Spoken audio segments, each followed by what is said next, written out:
मोक्षमार्गस्य नेतारं भेत्तारं कर्मभूभृतां ज्ञातारं विश्वतत्त्वानां वन्दे तद्गुणलब्धये वन्दे तद्गुणलब्धये।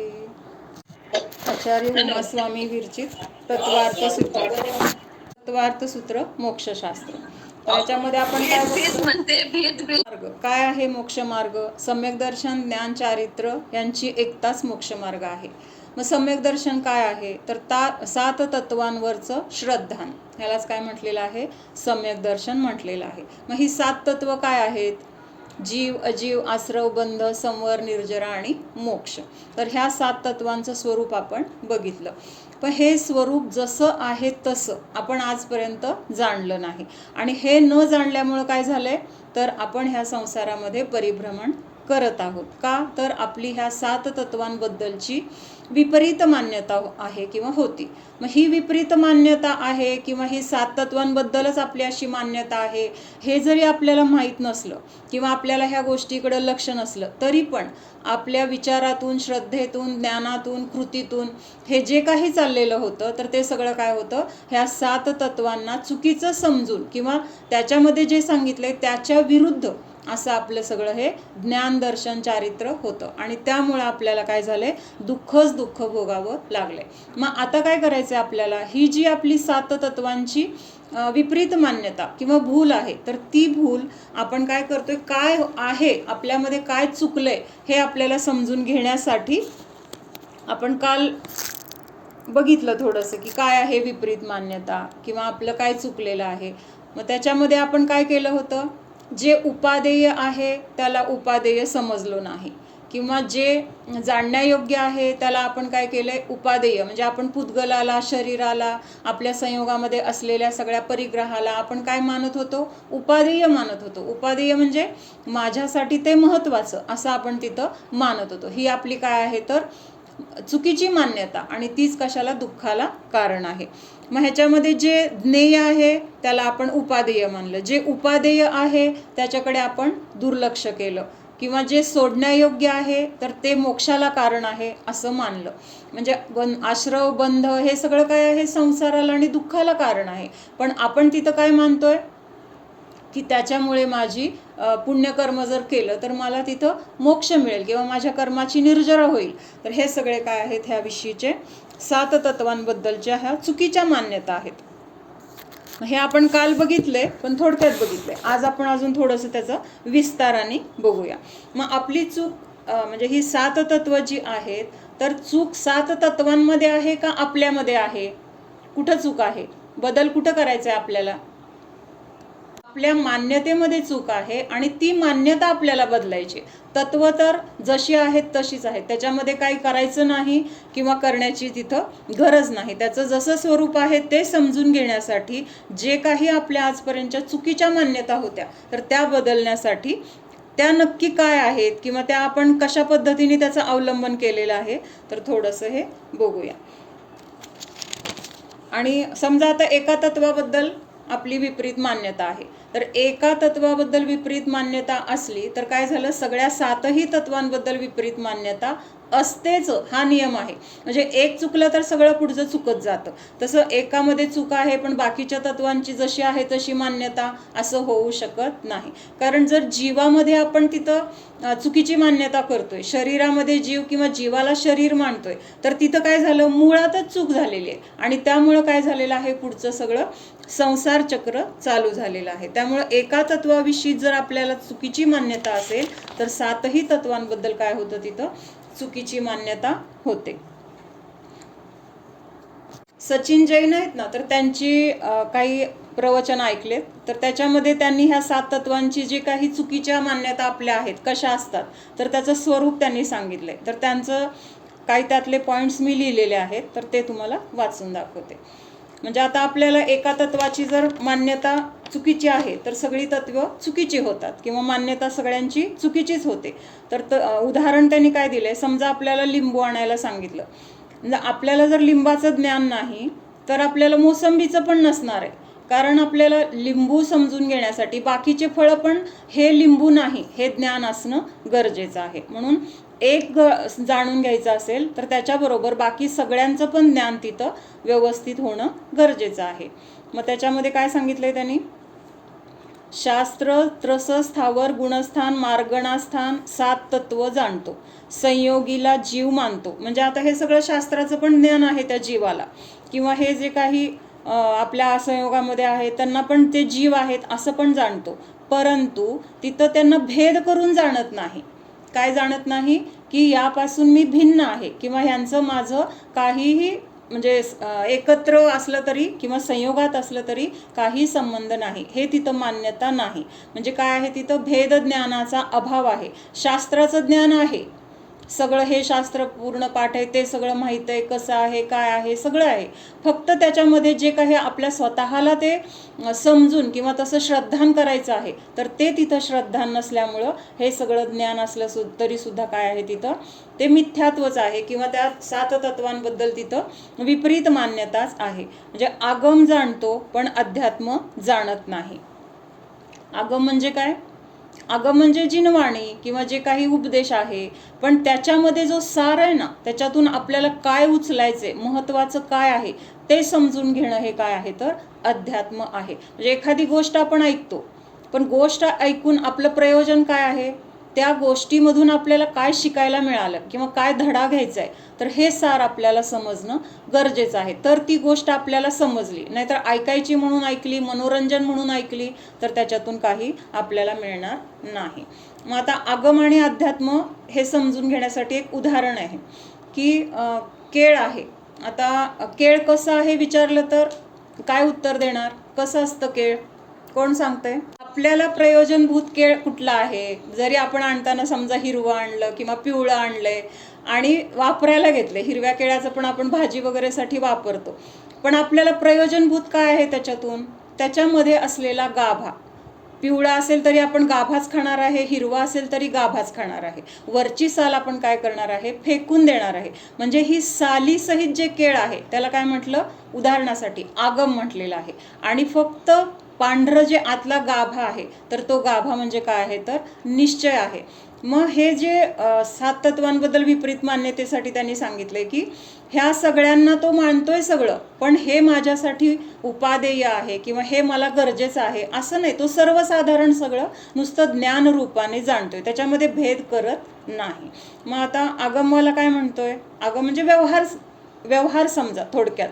मी मनुष्य आहे, मी रागीद्वेषी आहे, मी काळा गोरा आहे, माझं हे नाव आहे, माझा हा परिग्रह आहे, मला जन्म झाला, मरण झालं. म्हणजे हे सगळं कोण मानतोय तर ज्याला सम्यक दर्शन नाही असा तो जीव मानतोय. आणि अध्यात्मवाला जीव काय म्हणतोय, ह्या सगळ्या माझ्या पर्याय आहेत, पण ह्या सर्व पर्यायाने रहित असा मी एक शुद्ध ज्ञान दर्शन स्वरूपी जीव आहे, अशी मान्यता अध्यात्म ज्याला समजलेला आहे. म्हणजे ज्याला निश्चय म्हणजे काय, जे जसं शुद्ध स्वरूप आहे तर ते स्वरूप त्याला तिथं समजलेलं आहे किंवा त्याच्यावर त्याचं श्रद्धान आहे.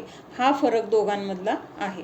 त्याच्यानंतर पुढं सांगितलंय की मग आपल्याला हे श्रद्धान होण्यासाठी ज्ञान थोडंसं कमी असेल तरी चालेल, जास्त असेल तरी चालेल, पण ह्या ज्ञानाच्या कमी जास्त असल्यामुळं आपल्या श्रद्धानामध्ये फरक पडत नाही. पण श्रद्धान असेल तर जे ज्ञान आहे त्याला तिथं काय आहे तर किंमत आहे. म्हणून महत्त्वाचं काय आहे तर श्रद्धान असणं गरजेचं आहे. त्याच्यासाठी पण त्यांनी उदाहरण दिले की देशभक्त होण्यासाठी देशाचं ज्ञान असणं गरजेचं नाही. काय उदाहरण आहे समजून घ्या. देशभक्त होण्याचे म्हणजे आता देशाचं रक्षण करायचे किंवा सैनिक व्हायचे, ह्या सगळ्या गोष्टीसाठी माझ्या देशामध्ये किती राज्य आहेत, कुठं आहेत, त्यांचं किती क्षेत्रफळ आहेत, त्या लोकांच्या तिथं राहणाऱ्या लोकांच्या सवयी काय आहेत हे जाणून घेण्याची त्याला गरज नाही आहे. त्याला गरज कशाची आहे, त्या देशाप्रती असलेलं त्याचं प्रेम. ते प्रेम असेल तर तो देशभक्त आहेच. म्हणजे तिथं वेगळं ज्ञान करून घेण्याची त्याला गरज नाही. तसं आपल्याला स्वतःला जर सुख मिळवायचे किंवा आपल्या स्वतःला जाणायचे तर ज्ञान बाहेरून कमी असलं तरी चालतंय, फक्त स्वतःबद्दल रुची असणं, श्रद्धा नसणं गरजेचं आहे. त्याच्यानंतर सांगितले, जो स्वतःला जीव म्हणून जाणत नाही किंवा पर्याय रूपाने जाणतो, पर्याय म्हणजे मनुष्य मी, स्त्री मी किंवा अजून काय लहान मोठा जे काही आपल्याला वाटतं दिसतं, तर त्याला आपलं स्वतःचं स्वरूप जर मानत असेल, आपण जीव असून स्वतःला जीव असं जाणत नसेल, तर तो पशु समान आहे असं म्हटलेलं आहे. मग आपण आपली परीक्षा करायची आहे, आपण कुठं बसतोय, आपण स्वतःला जीव म्हणून जाणतोय का आपण स्वतःला पर्याय रूपाने जाणतोय. आपण जर पर्यायामध्ये असेल तर आपल्याला काय म्हटलंय मग बघायला पाहिजे. त्याच्यानंतर अजून सांगितलंय की म्हणजे कधी कधी आपल्याला असं बाहेरून वाटतं की सगळ्या षटक्रिया केल्या, शुभभाव किंवा सगळे धर्म करतोय किंवा सतत धर्माच्या देवशास्त्र गुरूंच्या सानिध्यात राहतोय, हे सगळं करतोय, त्यामुळे बघणाऱ्याला पण वाटतंय तो खूप ज्ञानी आहे किंवा धार्मिक आहे, आणि आपण आपल्याला स्वतःला पण काय समजतोय, मी खूप धर्म करतो किंवा मी धर्म शिवाय दुसरं मला काही आवडत नाही, अशी मान्यता आहे. पण आतून स्वतःला तिथं भेदज्ञान नाही किंवा स्वतःला स्व असं जाणत नाही. त्यामुळं काय होतंय, सगळ्यांना पण वाटतं की हा धर्म करतोय, आपण पण तशी मान्यता केली आहे, आपण धर्मच करतोय. आपली चूक कुठं होती हेच आपल्याला कळत नाही. मला काय म्हणायचं लक्षात येतंय का, आपलं काय चुकतंय, म्हणजे आपण स्वतःला धार्मिक समजतोय, धर्मामध्ये सतत राहण्याचा प्रयत्न करतोय आणि बघणाऱ्याला पण तसं वाटतंय, पण अंतरंगामधून जी मूळ मान्यता आपली चुकीची आहे तर ती मान्यता अजून सुटलेली नाही. त्यामुळं आपली चूक आहे हे आपल्याला कळत नाही, त्यामुळं आपण पण बदलायचा प्रयत्न करत नाही आणि बघणाऱ्याला पण काय वाटतं की हा धार्मिकच आहे, ह्याचं सगळं आहे ते बरोबरच आहे. त्यामुळं तिथं काय होतंय, तिथं त्याला कोणी योग्य उपदेश द्यायचा पण प्रश्न येत नाही. म्हणजे एखादी मान्यता जर चुकीची असेल तर असं पण होऊ शकतं, ह्यासाठी सांगितलंय. मग त्यासाठी त्यांनी उदाहरण दिलंय. समजा आपल्याला जखम झाली, जखम झाल्यानंतर आपण काय केलं, तिथं समोर एक कसलं तरी घाण कापड पडलं होतं, पटकन उचललं आणि ते कापड त्याला बांधलं. आता ते कापड कसलं आहे, घाण आहे. मग ते जखमेला बांधल्यामुळे काय होणार आहे, जखम बरी होणार आहे का आणखीन त्याच्यामध्ये इन्फेक्शन वाढणार आहे. तर त्या घाण कपड्यामुळं त्या जखमेमधलं इन्फेक्शन वाढू शकतं. मग कोणीतरी त्याला सांगितलं, अरे असलं का कापड बांधलंय, ती जखम कशी होईल, परत अजून वाढत जाईल, चांगलं कापड बांधावं, चांगलं ड्रेसिंग करावं, असं त्याला कोणीतरी सांगितलं. मग त्याने काय करायला पाहिजे,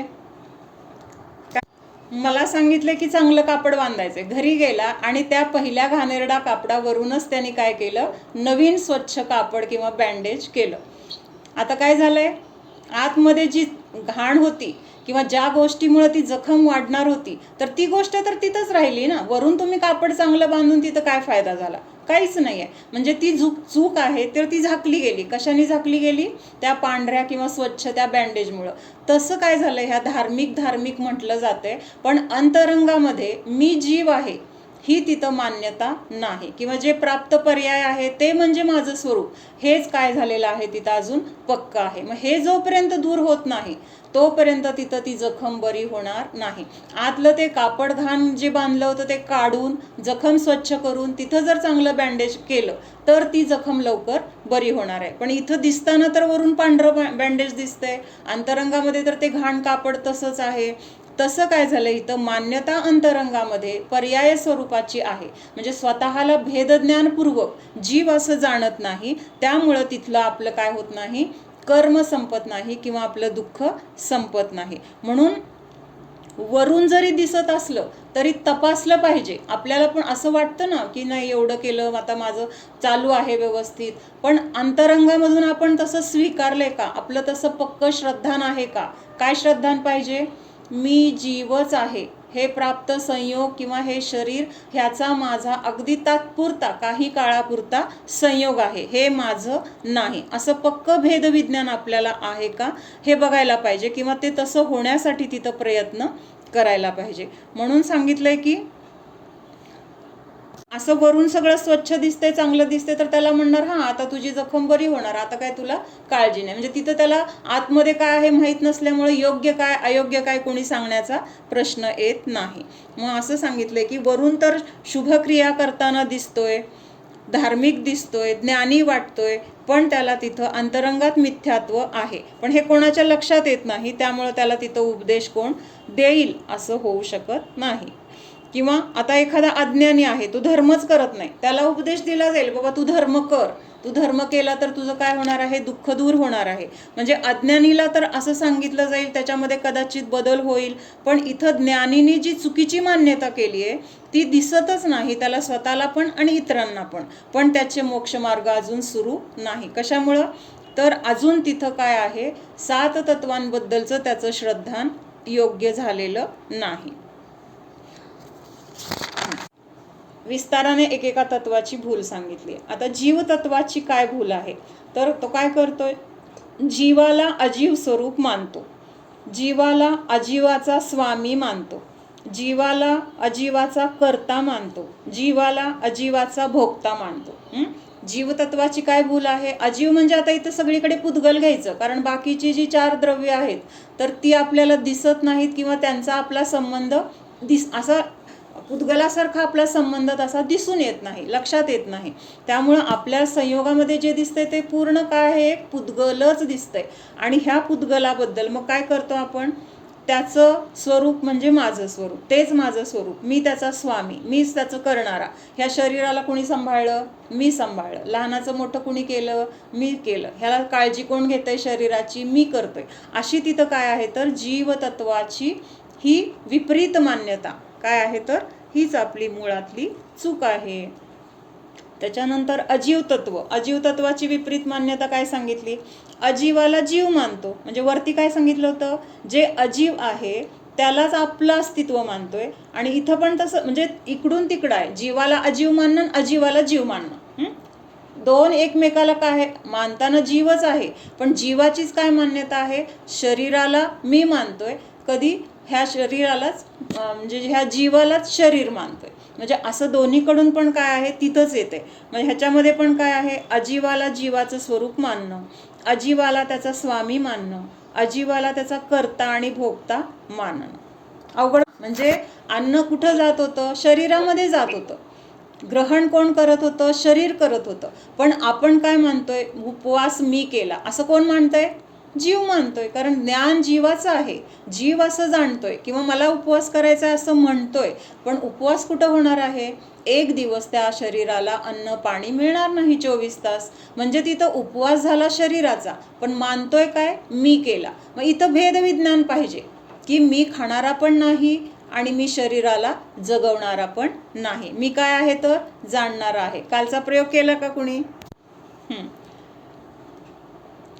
किंवा असं पण होतं ह्याच्या पुढं जाऊन, मी जीव आहे, मी ज्ञानदर्शन स्वरूपी आहे, असे फक्त विकल्प करत राहतो. म्हणजे वाचतो, बोलतो, तसं मी जीव आहे वगैरे असं म्हणत राहतो, पण ते सगळं काय आहे, विचारातच आहे, तिथं श्रद्धेमध्ये नाही. जरा काय झालं की मग तिथं परत काय होतंय, आकुलता, व्याकुलता, दुःख होतंय. मग जर श्रद्धेमधून असेल की मी जीव आहे, शरीर नाही, तर तिथं ही आकुलता व्याकुलता होणार नाही. किंवा अगदी सहन नाही झालं तर दुःख होणार, त्रास होणार, पण त्याच्यामध्ये एकत्व बुद्धी नसणार आहे. तिथं फक्त काय असणार आहे, समजत, म्हणजे मला सहन होत नाही आहे हा भाव असणार आहे, पण ह्याच्यापासून मी वेगळा आहे किंवा काहीतरी कर्माचा उदय आहे, त्या उदयापासून मी भिन्न आहे, हे तिथं काय असतं, ज्ञानीला जाणत असतो. आता शरीर आणि जीव काय आहे तर 2 असमान जातीय द्रव्य आहेत. असमान जातीय का म्हटलंय तर 2 द्रव्यांचे सर्व गुण कसे आहेत, भिन्न भिन्न आहेत. जीवाचे गुण ज्ञानदर्शन स्वरूप आहे, पुद्गलाचं काय आहे, स्पर्श रस गंध वर्ण हे पुद्गलाचं स्वरूप आहे. म्हणजे दोघांचे गुणधर्म कसे आहेत, वेगळे आहेत, आणि असे वेगळे गुणधर्म असलेली 2 द्रव्य एकत्र आलेली आहेत, आणि म्हणून त्याला काय म्हटलंय, असमान. म्हणजे समान नाहीत ज्यांचे गुण, किंवा जी द्रव्य समान नाहीत अशी 2 द्रव्य एकत्र आलेली आहेत, आणि त्या एकत्र असलेल्या त्या पर्यायालाच आपण काय करतोय, जीव असं जाणतोय. जेवण करतोय त्यावेळेस जाणणारा आहे असं म्हणत नाही. तर मला हे आवडलंय किंवा मला हे नको आहे, म्हणजे ते जेवणामध्ये काय करतोय आपण, एकरस होऊन जातोय. 2 क्रिया आहेत तिथं. कुठल्या कुठल्या 2 क्रिया आहेत, एक अन्नाचं ग्रहण होतं ही एक क्रिया आहे आणि ती क्रिया होत असताना तो जाणणारा जीव जाणतोय. अशा दोघांच्या दोन क्रिया आहेत. पुद्गलाची पुद्गलामध्ये चालू आहे, जीवाची जीवामध्ये चालू आहे. पण आपण मिसळून काय म्हणतोय? मी जेवतोय, मी खातोय, मी पितोय, असं तिथं दोन क्रियांना आपण काय करतोय? एकत्र करून तसं मानतोय. म्हणजे मी जीव ह्या क्रिया करतोय असं तिथं तो मानतोय. सांगायचं की ह्या दोन क्रिया वेगळ्या वेगळ्या आहेत, दोन स्वतंत्र द्रव्य आहेत, त्यांचं स्वतंत्रपणे काम चालू आहे आणि जीव काय करतोय? त्या क्रियेला पण जाणतोय आणि स्वतः जाणतोय मी जीव आहे हे पण तिथं काय आहे? त्याच्या ज्ञानाच्या द्वारे त्याला लक्षात येते. म्हणजे जाणण्याचं फक्त काम जीव करतोय, पण तिथं अज्ञान असेल तर काय करणार? मी खाणारा, मी पिणारा हे लक्षात घेत, म्हणजे मी करणारा नाही हे त्याच्या लक्षात येत नाही. प्रत्यक्षात बघायला गेलं तर काय आहे? दोन द्रव्यांचं स्वतंत्रपणे कार्य चालू आहे, पण ती स्वतंत्रता लक्षात न घेता त्या दोघांना एकत्रित करून मी खाणारा, मी पिणारा अशा मान्यतेने काय होतंय? तिथं हे कर्मबंध वगैरे चालू आहेत. प्रत्यक्षात आपण काय करतोय? फक्त भाव करतोय. अज्ञानी असेल तर मी खाणारा वगैरे भाव करतोय. तिथं अज्ञानी आहे म्हणून तो खाण्याची क्रिया करू शकतोय का? त्याला तर तिथं भेद विज्ञानच नाही. त्यामुळे त्या क्रियांना स्वतः त्या क्रियांचा कर्ता मानतोय. पण हे सगळं स्वतंत्रपणे ज्याचं त्याचं परिणमन चालू आहे हे लक्षात येत नाही. आता त्याच्यासाठी त्यांनी 1-2-3 उदाहरणं दिलेली आहेत. कसं आहे? आता आपण काय म्हणतो? ह्या शरीराचं सगळं मी करणारा, मी आंघोळ घातली, मी खाऊ पिऊ घातलं, मी त्याची काळजी घेतली म्हणून मी व्यायाम केला म्हणून शक्ती आहे किंवा माझं सगळं व्यवस्थित आहे असं आपण मानतो. पण आपण सगळं करू शकलो असतो तर मग कितीतरी वेळा असं दिसून येतं की नाही, आपल्याला काहीतरी बोलायचं आपण ठरवतो आणि प्रत्यक्षात वेळ येते तेव्हा बोलताच येत नाही, किंवा जे बोलायचं होतं ते विसरून आपण तिसरं जे ठरवलं नाही तेच बोललं जातं. मग का बरं? आता तिथं आपण ठरवलं होतं हे बोलायचं, मग तिथं वेगळंच का झालं? आपण जे ठरवलं ते का आलं नाही, किंवा जे ठरवलं नव्हतं ते का आलं? म्हणजेच हे लक्षात घ्यायचे की प्रत्येक द्रव्याची तिथं जी पर्याय होणारी आहे ती त्या रूपाने होणार आहे. आणि कधी कधी काय होतं? आपण ठरवतो हे बोलायचे आणि बरोबर ते बोललं जातं आणि त्यामुळे काय वाटतं? मी ठरवलं आणि मी तसं बोललो पण, म्हणजे त्या क्रियेचा स्वतःला कर्ता मानतो. पण प्रत्यक्षात योगायोग झालेला आहे. नेमकं ते ठरवलं होतं आणि तेच बोललं गेलं, म्हणजे क्रिया तिथंही स्वतंत्रच आहेत. पण आपण तिथं तेच घडल्यामुळं काय मानतो की ते मी केलं किंवा माझ्यामुळं झालं. आणि प्रत्यक्षात असं लक्षात कधी येतं की जेव्हा आपण ठरवतो तसं घडत नाही. तर त्याच्यावरून हे लक्षात घ्यायचे की जेव्हा घडलं तेव्हाही मी ते फक्त जाणले आणि आत्ताही जे मला पाहिजे तसं झालं नाही त्याचा करता मी नाहीच आहे. त्याचं जसं होणार होतं त्या योग्यतेप्रमाणे झालेलं आहे. कधी काही बोलायचं ठरवलं, बोलताच आले नाही, जमले नाही, आणि कधी काही बोलायचे नसते तर ते बोलले जाते चुकून. आता हात हलवायचा आहे पण हलतच नाही. कधी? पॅरालिसिस झाला. काय करणार? खूप इच्छा आहे ह्या अंगावरून त्या अंगावर वळायचे, वळू शकतो का तो माणूस? ज्याला पॅरालिसिस झालाय येतं का त्याला हलायला स्वतः? मग तिथं तर तो शरीराचा का बरं करता नाहीये? मग तिथं म्हणणार पॅरालिसिस झाला. पण पॅरालिसिस जीवाने मग होऊच द्यायचं नाही ना. आपण म्हणतो ना मी त्याचा कर्ता आहे. जर कर्ता असेल तर प्रत्येक क्रियेमध्ये आपण तिथं जे हवं तेच करून घ्यायला पाहिजे. जे नको ते का होऊ देतो मग आपण तिथं? जर तिथं आपलं चालत नाही असं दिसतंय, म्हणजेच ह्याचा अर्थ आपण त्याचा कर्ता होऊ शकत नाही. ही जी मुख्य मान्यता आहे तर ती जर बदलली तर आपल्याला तिथं दुःखच होणार नाही. हात हलवायचा आहे, हलत नाही, असं पॅरालिसिसमध्ये होतं. आणि उलटं कधी काय होतं की मान हलवायची नाहीये किंवा आपल्याला स्थिर उभारायचे, पाय कंप पावतायत किंवा थरथर होते, हात असं ठेवला तरी स्थिर राहत नाहीये. मग त्यावेळेस आपल्याला हाताला स्थिर ठेवायचे किंवा आपल्याला स्थिर पक्क उभारायचे. मग तेव्हा का नाही उभारू शकत आपण? तर त्यावेळेस काय ते पार्किन्सन म्हणतात ना, म्हणजे सगळ्या अंगाला वात सुटतो वगैरे.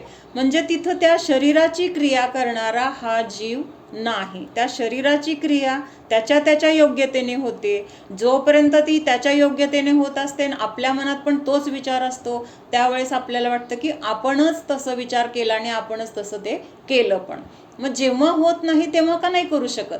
ह्याच्यावरून आपण जेव्हा जे मनासारखं झालं ते सुद्धा आपण केलेलं नाही, तर त्याच्या योग्यतेने तसं झालंय किंवा तसं आपलं पुण्य त्यावेळेस येणार होतं उदयाला, ते आलंय आणि आपल्याला अनुकूल किंवा आपल्याला वाटतंय तशा क्रिया समोर दिसून येतात.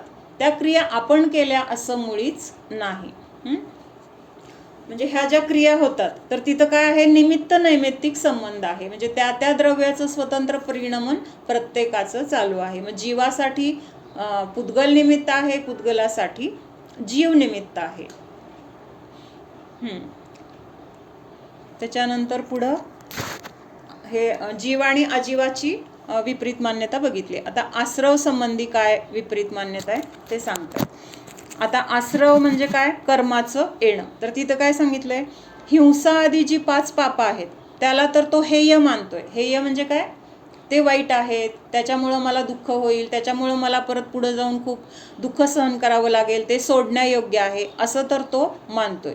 पण अहिंसादी ज्या क्रिया आहेत किंवा जे म्हणजे पुण्य मिळणार आहे ज्या गोष्टीपासून, तर त्या गोष्टींना तो उपादेय मानतोय. काय मानतोय, ही काय आहे तर आश्रव संबंधी विपरीत मान्यता आहे. म्हणजे आपण काल बघितलं होतं, ज्याद्वारे आपल्याला पुण्य मिळतंय त्या क्रियांना काय म्हणतो आपण, ह्या क्रिया मला सुख देणाऱ्या आहेत किंवा ह्या क्रियांच्याद्वारे माझ्या कर्माची निर्जरा होणार आहे. मग किती जरी दान दिलं, किती जरी दया केली, किती जरी आपण अजून वाचन केलं, तीर्थयात्रा केली, तरी तिथं काय होणार आहे, पुण्याचा बंध होणार आहे, कर्माचा बंध होणार आहे. आणि ह्या बंधाला किंवा ह्या कर्माच्या येण्याला जर आपण चांगलं मानत असेल तर ती काय आहे, आश्रव आणि बंध तत्वाची विपरीत मान्यता आहे. कारण हे दोन्ही पण काय आहेत, पाप पण काय आहे आणि पुण्य पण काय आहे, तर दोन्हीही संसारालाच कारण आहेत. आणि त्यामुळे ते कसे आहेत, हेय आहेत. काल आपण बघितलं ना, आश्रव आणि बंध कसं आहे तर हेय आहे, सोडून देण्यायोग्य आहे. आता त्यांनी काय सांगितलंय, ह्या क्रिया तर करतोय, कसं करतोय तर त्याच्या मागं जी भूमिका आपली पाहिजे, म्हणजे आपल्याला शुभक्रिया कराव्या लागणार आहेत किंवा आपण आत्म्याचं अवलंबन जास्त वेळ घेऊ शकत नाही, स्थिर राहू शकत नाही, तर तिथं आपण अवलंबन कशाचं घेणार आहे, शुभक्रियाचंच. नाविलाज म्हणून असेल, मजबुरी म्हणून असेल, पण आपल्याला तिथं त्या क्रिया करणं गरजेचं आहे. जोपर्यंत आपल्याला एखादं वाहन येत नाही किंवा आपल्याला कोण भेटायचे तो माणूस येत नाही, त्याची वाट बघायची, तर तोपर्यंत उन्हामध्ये वाट बघण्यापेक्षा सावलीत वाट बघणं कसं आहे, आपल्या सुखाचं आहे. तसं इथं सांगितलंय की जोपर्यंत शुद्धात राहू शकत नाही तर तोपर्यंत तिथं शुभाचं अवलंबन घेणं गरजेचं आहे. पण अज्ञानी काय करतोय, म्हणजे ज्याची विपरीत मान्यता आहे, धर्म तर करतोय पण धर्म करताना तिथं मान्यता काय आहे, ह्याच्यामुळं मला सुख आहे किंवा ह्याच्यामुळं मला कर्म नष्ट करायचं आहे किंवा नष्ट होणार आहे असं मानलेलं आहे. मग एक गोष्ट आहे, चारुदत्त आणि वसंत सेना. चारुदत्त हा एक अतिशय धार्मिक, म्हणजे सतत धर्माच्या सानिध्यात राहणारा किंवा एक सदाचारी एक तरुण आहे. आणि लग्न वगैरे करायची पण त्याची अजिबात इच्छा नाही आहे. पण घरच्यांनी काय केलंय, जबरदस्तीने लग्न केलंय. आता घरात बायको आली आहे पण त्या बायकोकडं तो ढुंकूनही बघत नाही. असेच कितीतरी दिवस जातात पण त्या बायकोशी ना बोलतोय ना तिच्याकडे बघतोय, असं त्याचं चाललेलं आहे. आणि त्याच्या घरातल्या लोकांना मग त्याची काळजी वाटते. मग ते काय करतात, त्याचे जे काका असतात त्या काकांना बोलवतात आणि सांगतात की ह्याला काहीतरी तुम्ही समजून सांगा, एवढी चांगली बायको आहे बिचारी, तिच्याकडं ह्याचं लक्ष नाही वगैरे. मग ते काका काय म्हणतात, ठीक आहे. मग त्या काका त्याला म्हणतात चल आपण जरा फिरून येऊ. आणि त्यांनी प्लॅन केलेला असतो. तो रस्त्यावर आला की समोरून एक हत्ती असा उधळत त्याच्या साईडनी येतोय, असं काहीतरी त्यांनी प्लॅन केलेला असतो.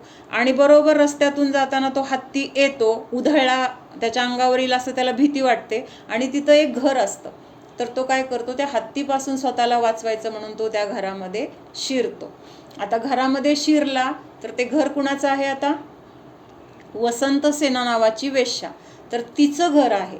म्हणजे त्याच्या काकाचा तर प्लॅन तोच आहे, फक्त त्याला न सांगता बरोबर त्या घरात त्यांनी शिरावं असं तिथं काय केलेलं आहे, तिथं त्यांनी तशी आखणी केलेली आहे की समोरून हत्तीला बरोबर येईल आणि हा बरोबर त्या घरामध्ये त्या हत्तीपासून बचाव म्हणून त्या घरामध्ये शिरेल वगैरे असं त्यांनी केलेलं आणि तसंच घडतं पण.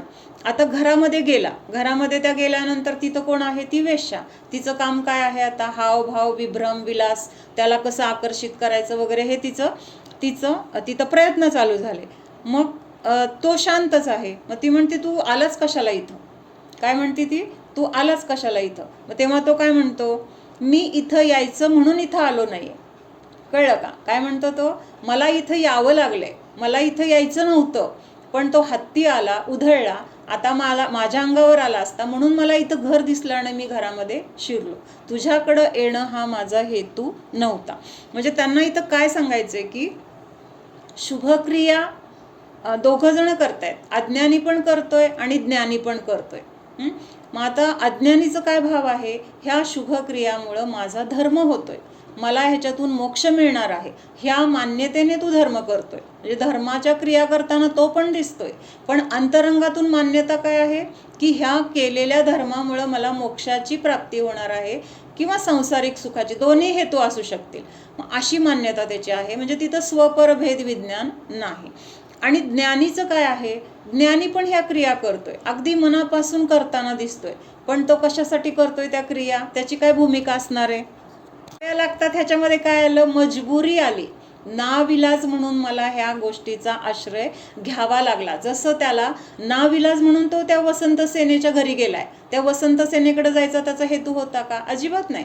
तसं ह्या ज्ञानी जीवाला स्वतःच्या आत्म्यामध्ये राहायचंय, त्याला स्वतःच्या घरातून बाहेर यायचंच नाहीये, पण तो घरामध्ये तेवढा काळ राहू शकत नाही. मग बाहेरच येतोय, तर मग आता नाविलाज म्हणून त्याला काय करावं लागते? ह्या षटक्रियांचा किंवा शुभक्रियांचा तिथं त्याला अवलंबन घ्यावं लागतंय. म्हणून तो काय म्हणतो भगवंतांना? मी तुमच्याकडं आलोय, पण इथं यायचं म्हणून आलो नाही, तर विषय कशा यांच्यापासून मला स्वतःला बचाव करण्यासाठी मी इथं आलोय. जसं तो काय म्हणाला चारुदत्त, मला तुझ्याकडे यायचं नव्हतं, पण त्या हत्तीपासून मला स्वतःला वाचवण्यासाठी मी इथं आलोय. तसं ज्ञानी काय म्हणतोय? मला तुमच्याकडे यायचं नव्हतं, नाविलाज म्हणून यावं लागलंय. काय नाविलाज आहे? जर मी तुमच्याकडे नाही आलो तर माझा सगळा वेळ विषय, कषाय, शरीर, परिग्रह, संसार, त्याच्यासाठी राग, द्वेष, आकुलता हे करण्यातच जाणार आहे, आणि ते मला जास्त काय आहे तर आणखीन दुःखाला कारण आहे. मग त्यापासून मला स्वतःला काय करायचंय? वाचवायचे. जर मी तिथंच अडकून पडलो तर मला परत ह्या संसारातच राहावं लागेल, आणि ते राहायचं नाहीये, म्हणून मी तुमच्याकडे आलोय. म्हणजे दोघांच्या मान्यतेमधला फरक लक्षात येतोय का? मला इथंच यायचंय, हेच माझ्या काय आहे? सुखाचं कारण आहे, किंवा ह्यानीच मला मोक्ष मिळणार आहे, ह्यानीच माझं सगळं कर्म नष्ट होणार आहे, अशी तिथं एकरूप मान्यता आहे. तिथं काय आहे तर त्याच्याशिवाय दुसरा पर्याय त्याला नाहीच दिसत. म्हणजे दुसरा पर्याय कुठला आहे? देवशास्त्र गुरु सोडून सुखाचा दुसरा पर्याय कुठला आहे? स्वतःचं घर हे काय आहे तर आपलं आपलं आधार आहे. पण जोपर्यंत तिथं नाही राहू शकत, म्हणून तिथं त्या देवशास्त्र गुरूंचं अवलंबन मजबुरीमध्ये घेतलं जाते. पण अज्ञानीला हे आत्मा माहीतच नाहीये ना, मग तो काय करतोय? देवशास्त्र गुरु सर्वस्व, तेच सुखाचं एकमेव साधन. म्हणजे तिथं त्याला आत्मा, स्व आणि पर हे काय आहे माहीतच नाही. त्यामुळं तिथं त्याला तो भक्तीने जातोय, तिथं देवशास्त्र गुरूंच्या सानिध्यात राहतोय, सगळं काही करतोय, पण तिथं भेद विज्ञानाचा भाव नाही. आणि ज्ञानीचं काय आहे तर भेद विज्ञान हे त्याच्यामध्ये मुख्य आहे. त्यामुळं तिथं यावं लागलंय. कशासाठी आलोय तर ह्या पापापासून स्वतःला वाचवण्यासाठी आलोय. आणि अज्ञानी काय म्हणतोय? मी तुमच्याकडंच आलो आहे, तुमच्या भक्तीतच मला माझं सगळं समर्पण करायचं आहे, हेच माझ्यासाठी अत्यंत गरजेचं आहे. हा दोघांमधला फरक आहे. मग आता हे जरुरी म्हणून कोण आलंय तिथं? अज्ञानी. आणि मजबुरी म्हणून कोण आलंय? ज्ञानी. मग जरुरीवाल्यापेक्षा मजबुरीवाल्याकडून उलट तिथं जास्त काय होतंय? जास्त समर्पण केलं जाते. कारण मजबुरीमध्ये आलेल्या ज्ञानीला त्याच्याकडून त्या पुण्याकडून कुठली किंवा पुण्य मिळावं किंवा मला भोग मिळावे किंवा मला काही चांगलं मिळावं ही अपेक्षा नाही आहे, पण अज्ञानीला ती सगळी अपेक्षा आहे. म्हणून तिथं अपेक्षेने केलेलं जे काय आहे त्याच्यापेक्षा निरपेक्षपणाने जे केलेलं आहे तिथं जास्त पुण्याची प्राप्ती होते. शुद्धोपयोगामध्ये राहू शकत नाही, म्हणून स्वाध्याय, पूजा, शुभक्रिया कराव्या लागतात. ही ज्ञानीची मजबुरी आहे. मग उदाहरण दिले, एकीकडे दरी आहे, एकीकडं खड्डा आहे आणि समोरून ट्रक येतोय. काय उदाहरण दिले? एकीकडं खड्डा आहे, एकीकडं दरी आहे, दरी म्हणजे त्या खड्ड्यापेक्षा खोल, आणि समोरून ट्रक येतोय. मग आता त्याला पर्याय काय आहे? ह्या तिन्हीपैकी कुठं तरी एक पडायचंय. मग त्यांनी कुठं पडायला पाहिजे? पडलं तर काय फार तर काय खरचटल लागेल, काय तर तुटल एखादा हात पाय काहीतरी अगदी. पण जर दरीत पडलो तर तिथं मरणच आहे, किंवा ट्रकला धडकलो तर मरणच आहे. मग ह्या दोन्हींच्या मानाने तिथं खड्डा काय आहे माझ्यासाठी? चांगला म्हणावा लागेल. मग तसं जोपर्यंत मी माझ्या स्वरूपात राहत नाही तोपर्यंत ह्या विषय कषयामध्ये, ह्या संसारामध्ये अडकण्यापेक्षा मला देवशास्त्र गुरु कसे आहेत त्यावेळेस ह्यापासून वाचवणारे आहेत, किंवा त्यांच्या सानिध्यात गेल्यानंतर कमीत कमी हे तर माझ्याकडून होणार नाही. मग हे सगळं काय आहे? तर ज्ञानीचे विचार आहेत. त्याच्यानंतर पापाश्रवाला हेय मानतो आणि पुण्याश्रवाला उपादेय मानतो, ही आश्रव तत्वाची भूल आहे. त्याचं सांगतायत जीवाला मारण्याचा जो भाव आहे तर ते हिंसा आहे किंवा ते पाप आहे, त्याच्यामुळं मला पापाचा बंध होईल असं मानतो. आणि त्या जीवाला वाचवण्याचा जो भाव आहे तर तो मला पुण्याला कारण आहे, किंवा ते माझ्यासाठी पुण्य महत्त्वाचं आहे असं तिथं मानतो. पण पुण्य आणि पाप दोन्ही पण काय आहे? तर कर्म घेऊन येणारच आहे, किंवा संसारामध्ये अडकवणाऱ्या बेड्याच आहेत. मग एक उदाहरण आहे की तुरुंगातून एका गुंडाला घेऊन चाललेत. कुठं घेऊन चाललेत? कोर्टामध्ये घेऊन चाललेत. आणि म्हणजे त्यांनी खूप वाईट कामं केली आहेत, किंवा खूप लोकांना मारलंय, त्रास दिलाय, लुटलंय, लुबाडलंय, हे सगळं त्यांनी केलेलं आहे. इतका तो काय आहे? तर अट्टल गुन्हेगार आहे. आणि त्याला कोर्टात घेऊन जात असताना त्याच्याच लोकांनी काय केलं? त्याला वाचवलं. म्हणजे त्याचे जे बाकीचे साथीदार होते बरोबर त्या गाडीवर लक्ष ठेवून त्या गाडीवर हल्ला करून त्याला बरोबर तिथून सुखरूप त्यांच्या बरोबर घेऊन गेले. मग आता ह्याला काय म्हणायचं? म्हणजे तो गुन्हेगार आहे ते तर त्या पापी तर तो आहेच, त्याला तर सगळेजण वाईट म्हणणार. कुणाला? त्यांनी चोऱ्या केल्या, त्यांनी खून केले, त्यांनी आणखीन काय काय केलं सगळं, त्याला तर सगळं वाईट म्हणणार. पण त्याला ज्या लोकांनी वाचवलं तर ती लोक सुद्धा कशी आहेत? ती पण पापीच म्हणणार ना. त्याला कोण चांगलं म्हणणार का? ती सुद्धा पापीच आहेत. तसं पुण्य हे वाईट आहे असं म्हणतो आपण, पाप हे वाईट आहे असं म्हणतो, पण पुण्याला आपण चांगलं मानतो. तर ते कशासारखं आहे? पाप म्हणजे त्या गुंडासारखं आहे, पुण्य म्हणजे त्या पापाला वाचवणारं आहे. म्हणजे त्या गुंडाला वाचवलं ना त्याच्या लोकांनी, तसं हे पुण्य काय करतंय? तर परत आपल्याला त्या संसारामध्येच अडकून ठेवणारं आहे, म्हणजे त्या पापाला सपोर्ट करणारं आहे असं म्हटलेलं आहे. आणि सिद्धांची पूजा आहे, त्याच्यामध्ये एक वाक्य आहे, शरण जो अपराधी को दे, अरे अपराधी वह भगवान. म्हणजे ज्या एखादा अपराधी आहे किंवा गुन्हेगार आहे अशाला जर कोणी शरण देत असेल तर तो शरण देणारा सुद्धा कोण आहे? तर अपराधीच म्हटला जातो. तसं हे पुण्य काय आहे? आपल्याला त्या संसारातच अडकवणारं आहे. किती जरी त्याचं स्वरूप चांगलं वाटत असेल किंवा ते वाचवतोय असं वाटत असेल तरी ते वाचवणं सुद्धा काय आहे? त्याला परत त्या पापामध्ये नेऊन टाकणारं आहे. गांधीजींनी एकदा शाळेमध्ये म्हणजे गांधीजी शाळेमध्ये असताना एकदा गुरुजी आले आणि काय केलं? त्यांना बेंचवर उभं केलं. तर ते उठायलाच तयार नाहीत. मग शेवटी आता गुरूंची आज्ञा म्हणून त्यांना उठावं लागलं. मग शाळा सुटली तरी पण ते बेंचवरून खाली उतरायला तयार नाहीत, गांधीजी बरं का. तर मग शिपायाने शेवटी त्या शाळा सुटली, सगळे घरी गेले, तरी हे तिथंच म्हटल्यानंतर शिपाई वर्ग बंद करायला आल्यानंतर तो म्हटला तू इथं का उभारलाय? मग त्यांनी सगळं सांगितलं. मग त्यांनी त्या शिक्षकांना आणलं बोलून आणि हा काय घरी जायला तयार नाही असं म्हटलं. मग ते शिक्षक आले आणि म्हणले उतर आणि तू घरी जा. मग गांधीजी म्हणले माझी काही चूक नव्हती, तुम्ही मला का उभं केलं? मी काय केलं होतं? मग ते गुरुजी म्हणले तू काल शाळेत आला होता का? नाही आलो. मग का नाही आला? मग त्याची शिक्षा तुला आम्ही दिली आहे असं ते शिक्षक म्हणाले, म्हणून तुला मी बेंचवर उभं केलं होतं. मग ते म्हणाले मी घरी थांबलो होतो, पण मी काय कुठं पिक्चर बघायला गेलो नाही किंवा मी कुठं हॉटेलमध्ये गेलो नाही, मी खेळायला गेलो नाही. तर मी वडील आजारी होते आणि मी त्यांची काय करत होतो? सेवा करत होतो. म्हणजे मी माझ्या स्वतःसाठी तिथं काही शाळा बुडवली असं नाही आहे, तर घरामध्ये अशी अडचण होती आणि त्यामुळं मी शाळा बुडवली. मग तेव्हा गुरुजी काय म्हणाले, तू कशासाठी शाळा बुडवली हा इथं विषय नाही आहे. जे काल शिकवलं ते तू शिकायला नव्हता, किंवा तू शाळा बुडवली हा शाळेचा नियम तू मोडला, त्यामुळं तुला शिक्षा आहे. मग तू घरी तू चांगलं काम केलं असशील किंवा वाईट काम केलं असेल, तू शिक्षा कशाची भोगतोय, तर शाळा बुडवली त्याची तुला ही शिक्षा आहे. तसं हे म्हणजे आपल्याला परत परत उदाहरणं पुण्य आणि पाप समान आहे हे सांगण्यासाठी ही सगळी उदाहरणं आहेत. लक्षात येत आहे का? म्हणजे आपण पुण्याला चांगलं समजतोय आणि पापाला वाईट समजतोय, पण दोन्हीही कसं आहे, वाईटच आहे. मग आता त्यांनी आईवडिलांची सेवा केली तरी पण त्यांना शिक्षा मिळालीच आहे, किंवा ते मनोरंजनासाठी शाळा बुडवली असती तरी पण त्यांना शिक्षा मिळणारच होती. तसं आपण पाप केलं तरी कर्म आपल्याला बांधलं जाणार आहे, पुण्य केलं तरी आपल्याला कर्म बांधलं जाणार आहे. म्हणजे दोन्ही ठिकाणी काय आहे, संसारामध्येच अडकलं जाणार आहे.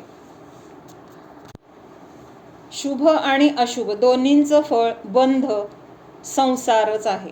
मजबुरीमध्ये शुभाचं अवलंबन घ्यावं लागतं, पण मुख्य हेतू तर शुद्धोपयोगाला धारण करणेच आहे. शुभाचं फळ काय मिळणार आहे, जास्तीत जास्त स्वर्ग मिळेल. पण स्वर्गातलं आयुष्य संपल्यानंतर पुढची गती माहिती का आपल्याला? आता आपल्याला वाटेल आता आपल्याला नक्की स्वर्ग मिळणार, पण स्वर्गातून पुढचं काय? तिथं गेल्यानंतर आपली बुद्धी अशी धर्म करावी अशी नाही राहिली तर काय करणार आपण? आहे त्या भोगांना भोगण्यामध्ये तिथलं लाखो वर्षांचं आयुष्य आपलं जाणार. कशामध्ये? त्या वैभवामध्ये, त्या भोगांमध्ये जाणार. आणि मग शेवटचे 6 महिने आपल्याला कळणार की बाबा अरे आपलं आयुष्य आता 6 महिने राहिले आणि आता आपली काय गती आहे. मग तिथं अवधी ज्ञानाने आपल्याला कळतं की आपला पुढचा भव असा इतका दुर्गतीमध्ये होणार आहे. आणि मग तिथलं ती दुर्गतीचं स्वरूप आणि आत्ता इथलं स्वर्गातलं हे सगळं वैभव हे काय आहे, तर तिथं पूर्ण 2 विरोधी टोकं आहेत. आणि मग त्याला तिथं दुःख होतं की हे सगळं वैभव मला सोडून अशा घाणेरड्या ठिकाणी किंवा असल्या ह्या तुच्छ शरीरामध्ये मला जन्म घ्यावा लागणार आहे. आणि त्याच्यासाठी परत तो तिथं काय करतो, हाय हाय करतो. म्हणजे आत्ता जरी आपण पुण्य केलं, नुसतं पुण्य बरं का, जिथं शुद्धोपयोग नाही किंवा जिथं आत्मस्वरूपाची तिथं रुची श्रद्धा नाही, तर तिथं नुसतं पुण्य केलं तर त्याच्याने स्वर्ग मिळेल. पण स्वर्गातून नियमाने परत कुठं जाणार आहे, तिर्यंच्या गतीमध्ये जावं लागल, किंवा परत अशाच ठिकाणी जन्मणार की जिथं आपल्याला धर्म आठवणार नाही. म्हणून सम्यक दर्शन सहित जे काय आहे ते करायला पाहिजे.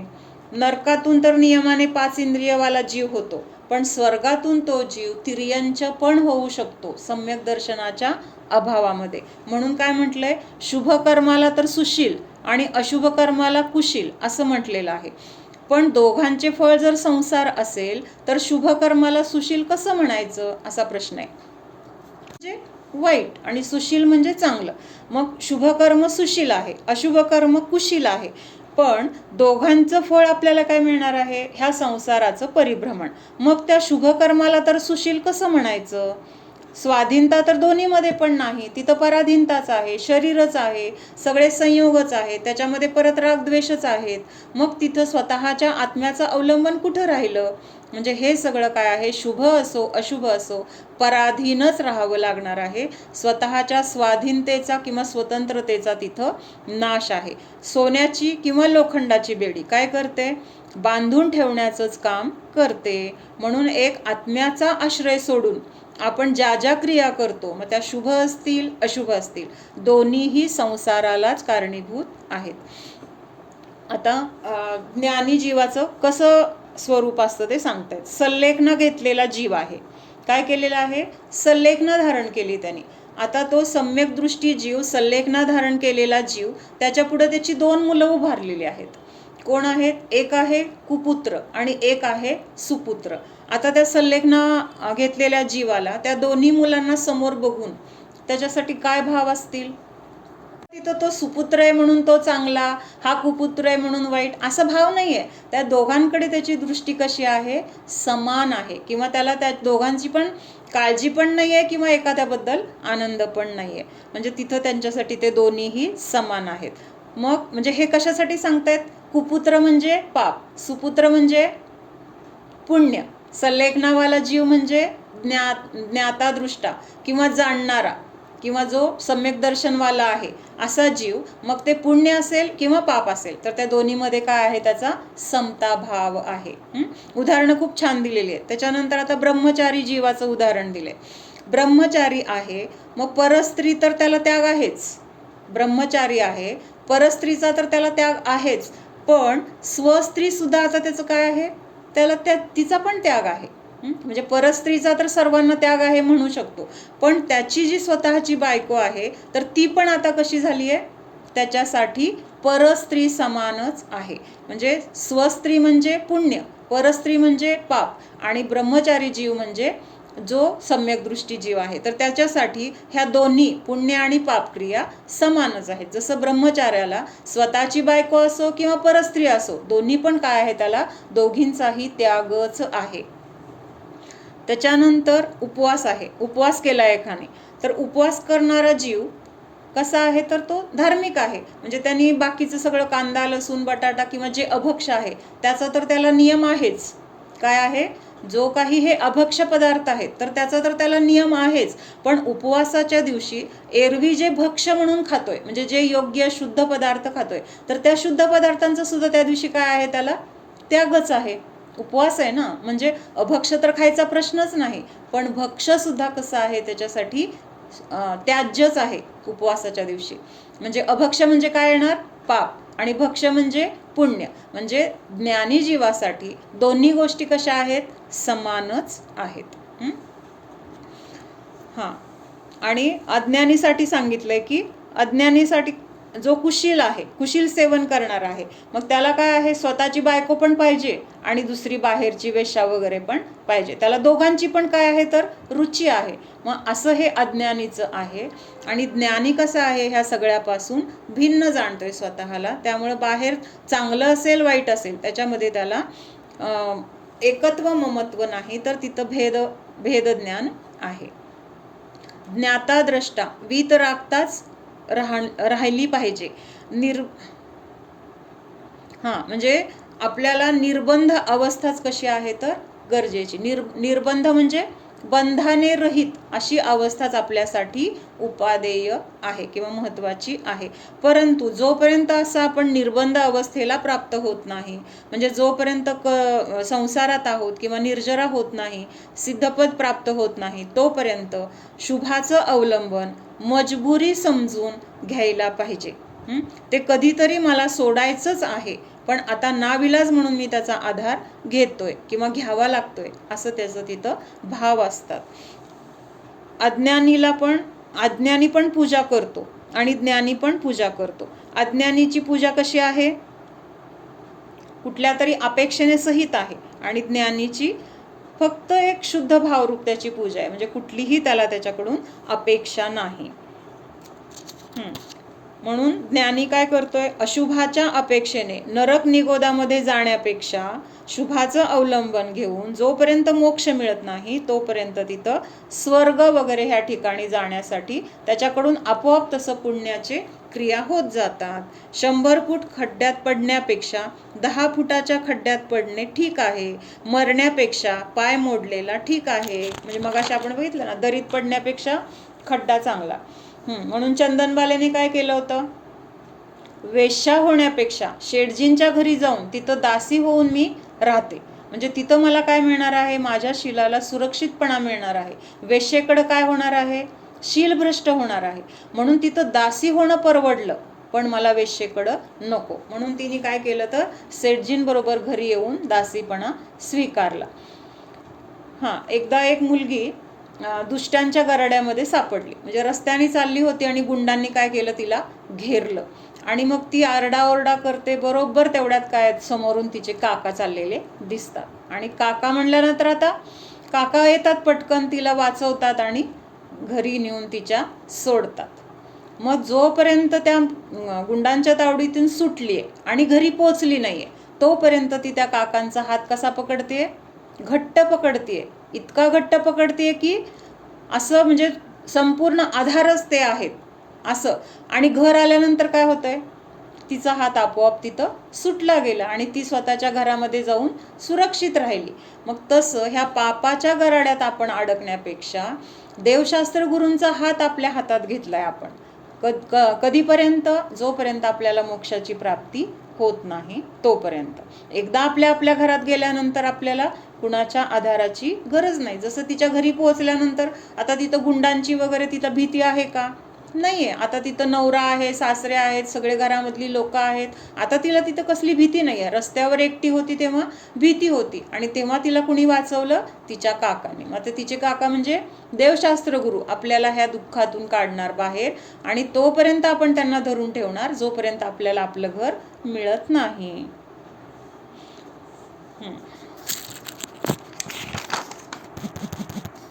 विषय आहे ना हा 7 तत्वांचा विषय, एवढा पक्का आपल्याला करायचा आहे, एवढा पक्का करायचा आहे की आपल्याला सतत हे भेदविज्ञानाची आठवण आली पाहिजे, पावलोपावली. कमीत कमी आपण त्या प्रसंगामधून लगेच बाहेर नाही पडू शकणार, पण तिथं आपल्याला आठवणं हे सुद्धा आपल्यासाठी काय आहे? आधार आहे, खूप मोठा आधार आहे. जसं त्या काकांचा आधार त्या मुलीला हात म्हणजे झाला की त्यांच्या बाहेर काढलं, त्या गुंडांपासून वाचवलं किंवा घरापर्यंत नेऊन सोडलं, तेव्हा हे आपले परिणामच आपल्याला काय करणार आहेत? ह्या सगळ्या कर्मबंधापासून किंवा ह्या संसारातल्या दुःखापासून वाचवणार आहेत. म्हणून हे पक्क जर झालं तर आपल्याला ॲटोमॅटिक त्या गोष्टी आठवतील. म्हणजे हे 7 तत्व काय आहेत, त्यांचं स्वरूप काय आहे, त्यांची विपरीत मान्यता काय आहे, आपण आजपर्यंत काय मानत होतो, आपलं काय चुकलंय आणि आपल्याला काय सुधारायचे, ह्या सगळ्या गोष्टींचा विचार आपल्याला ह्याच्यामुळं आला पाहिजे आणि तो पक्का झाला पाहिजे. काय विचारायचं? तत्वांचं श्रद्धान हे सम्यक दर्शन. म्हणजे फक्त 7 तत्व काय आहेत असं वाटतं, पण त्याच्यामध्ये किती सार भरलाय किंवा त्याच्याबद्दल किती चुकीच्या मान्यता आपण आजपर्यंत केलेल्या आहेत. म्हणजे हे अगदी असं खोल खोल खोल समजल्याशिवाय आपल्या लक्षात येत नाही. म्हणजे असं खूप आहे त्याच्यामध्ये. दिसताना 7 तत्व वाटतंय किंवा नुसतं आपण काय म्हणतो सम्यक दर्शन कशाला म्हणायचं? 7 तत्वांचं श्रद्धान. मग ते 7 तत्वांचं श्रद्धान 3 शब्द आहेत, पण त्याच्यामध्ये केवढं तरी भरलेलं आहे सार, किंवा सगळी जिनवाणी त्याच्यामध्ये आहे. आणि फक्त ते समजून घेतलं तर आपलं काय आहे? संसार नष्ट होणार आहे आणि आपलं जे घर आहे स्वतःचं ते आपल्याला मिळणार आहे. ओम. सावधान जाणा, हा मी शुद्ध जीव आहे, जाणणारा आहे, मात्र जाणत आहे. जाणणे सोडून मी अन्य काहीही करणारा नाहीच. जाणा. स्वतःच्या अकर्ता स्वरूपाला जाणा. हा मी परद्रव्याचा कर्ता नाही, परद्रव्याचा स्वामी नाही, परद्रव्याचा भोक्ता नाहीच. परद्रव्याचा मी मात्र ज्ञाता आहे. परद्रव्य ज्ञेय आहे, त्याला जाणणारा हा मी ज्ञायक जीव आहे. हा मी रागद्वेषाने रहित आहे. परद्रव्य माझ्यासाठी इष्टही नाही, अनिष्टही नाही. परद्रव्य माझ्या सुखाचे कारण नाही, दुःखाचेही कारण नाहीच. परद्रव्य मात्र जाणण्यायोग्यच आहे. हा मी मात्र जाणतच आहे. मी अस्पर्शी आहे, अरूपी आहे. परद्रव्याला मी स्पर्श देखील करू शकतच नाही. जाणा. जाणणाऱ्याला जाणा. जाणत आहोत. जाणण्याची क्रिया सतत चालू आहे, कारण ज्ञान हा माझा स्वभाव आहे. ज्ञान सतत जाणत असते, जाणत राहते.